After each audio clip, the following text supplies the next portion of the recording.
మీనరాశి వాళ్ళకి సెప్టెంబర్ 28వ తారీఖు దగ్గర నుంచి డిసెంబర్ 27వ తారీఖు దాకా సుమారుగా 90 రోజుల పాటు రాజయోగం పట్టబోతోంది. గురుడు కర్కాటక రాశిలోకి ఎంటర్ అవ్వడం వల్ల, అది పంచమ స్థానం అవ్వడం వల్ల ధన లాభము, విశేషించి జీవితంలో టర్నింగ్ పాయింట్ ఈ 90 డేస్లో వచ్చినా మీరు ఆశ్చర్యపడక్కర్లేదు.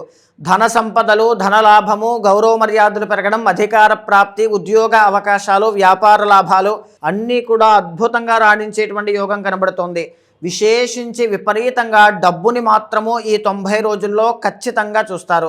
మీ ప్రయత్న బలాన్ని పెంచండి, మనోధైర్యంతో పనిచేయండి, చెయ్యగలను అనేటువంటి ఉత్సాహంతో, నమ్మకంతో మిమ్మల్ని మీరు నమ్మి ముందుకు వెళ్ళండి.